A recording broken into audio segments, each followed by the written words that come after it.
What's up, WWE Champions Universe? This is Lee from Champions Chat, and we're back with the Should You Take Blank 6-Star Gold series. We're going to take a look at my favorite Hall of Fame character in the game, if not one of my favorite characters based on their move style in the game, Jim Neidhart, Hall of Fame. Now, you'll see mine's a nice shade of silver there, so let me answer a question very early and quick for you. Should you take him 6-star gold if you don't have gear? Well, the answer is maybe not. If you have one gear, you'll notice I don't have two. And by the way, this is my personal account. This is not the candy store. This is my account right here. So I have one gear for him, and that's really what you need, because that matching all-color gems increases that move charge by 6. That is kind of the secret sauce maker for him. So that's one trick you need. The other one that I'd say you probably need to really consider him for 6-star gold is a Scimitars of the Sheik plate.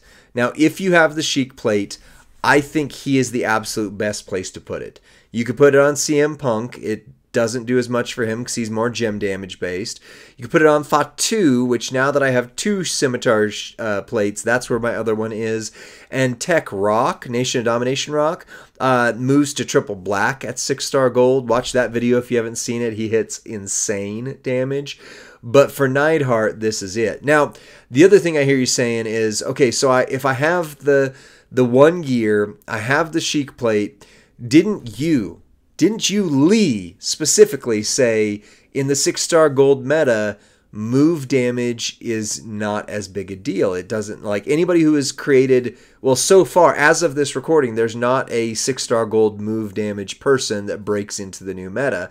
So doesn't that mean that they hit half as hard?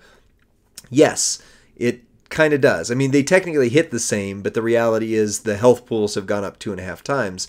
However, Neidhart already hit enough to be considered 6-star gold worthy. So I'll show them to you. Triple green. On the bottom, you're going to want the slingshot shoulder block. Deal damage and choose 6 gems to destroy, and it's 6 MP. The back body drop, 6 MP. Deal damage, make the middle row into snowfall gems, which will modify all gems below it into green.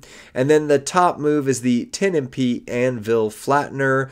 Deal damage, a decent chunk of damage, and choose 7x4 area to swap into blue gems to pin the opponent. Again, this is like my favorite, the way it creates the middle row. You break, you'll see it. I just love his play style. On the Anvil flattener right there, notice that 2.1 million. So if you're thinking, should I use a move damage person, without additional things like the Sheik plate and etc., you almost need to start seeing 4 or 5 million right there before you even start considering them in 6-star gold. With some tricks, and I'll show you why, you can do something other than that. On your entourage, you need George Steele to start loaded turn 1. Otherwise, Doink, not Mutant Doink, but Tech Doink would be your better play because he increases all the green moves by 75% plus an additional 75% on your finisher, and that is huge. So if you ever have a chance where, you know, like this feud that's happening the weekend that I'm recording this gives you up to 10 MP, all moves starting, this would be a guy where all of a sudden this moveset changes dramatically. Instead, you would put Doink in there and he's going to do some damage. Otherwise, you're going to want Showboat Bailey. Green moves do 100% more damage, 2 more MP, so you're starting with 6, which gets the slingshot move going. That's the only one you actually need to load to get things moving for yourself. And then you've got your finisher guys. So I've got green moves doing 40% more with R-Truth, and I've got green finishers do 50% more with the other version of Anvil. So all of those caveats in place. The reason you need one gear plus the Sheik plate is that the Sheik plate, of course, grows the damage every single time you use a green move. You should start with the 2 moves loaded. Actually, all of his are starting loaded because of the tour perks. But in feud, you would just start with these 2 loaded. So you throw down the middle row, let that happen. Then you only break 1 gem. 1 gem. Do not break this one. That will cause a row break. Do not break this one. That will cause a 3 match. Break this one as long as this green gem doesn't cause a cascade. Just one. It did. I screwed it up. And I even called it out too. Whatever. And then you keep this going. We are going to have to take a turn 2 on this one. Because at this point, we're at 19 million on the finisher. That's not good enough. Although you're going, wait a second, like you hit 7 million damage. That's 3.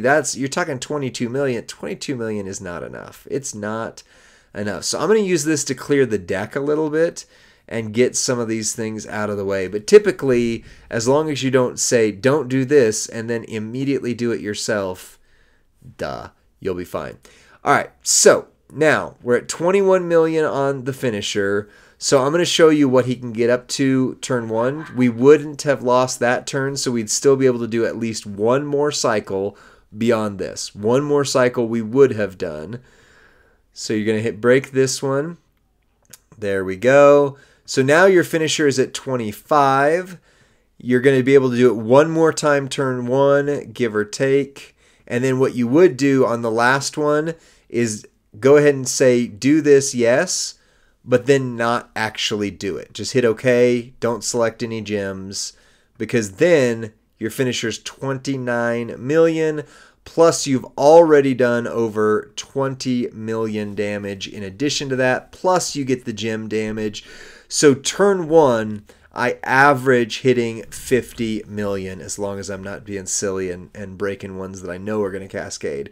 So turn 1, about 50 million, which is right in the sweet spot for 6-star gold to be on the very top end of your characters. Plus, as you saw, if I ate the turn and wanted to play with the pin bar more, I could have gotten that up to 70-ish million without too much struggle. So 100% if you have the gear, and if you have, I'm sorry, 1 gear, and if you have the Sheik plate, Hall of Fame Anvil is still, even move damage based, 100% a great choice to take to 6-star gold.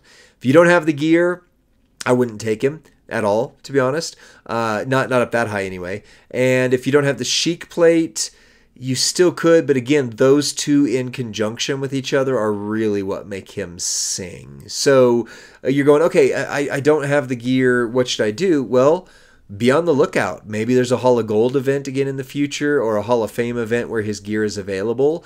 It doesn't matter whether it's silver or gold. It's just having one of the 2 gears and you're good to go. Now, if you have both gears, he would have done 100% more move damage every single time as well, which again just moves him even farther into relevancy. But as long as we're still in the 6-star gold meta, Hall of Fame Jim is still one of my very favorite characters. So that's it for this video. Share it with your friend or faction mate who's asking, hey, I know this guy's move damage based, so probably shouldn't take him to 6-star gold, right? Share this video with them. Encourage them to watch the whole thing. It's less than 10 minutes long, and it certainly helps us out, and we try to be helpful to this community. So see you on the next one. Bye.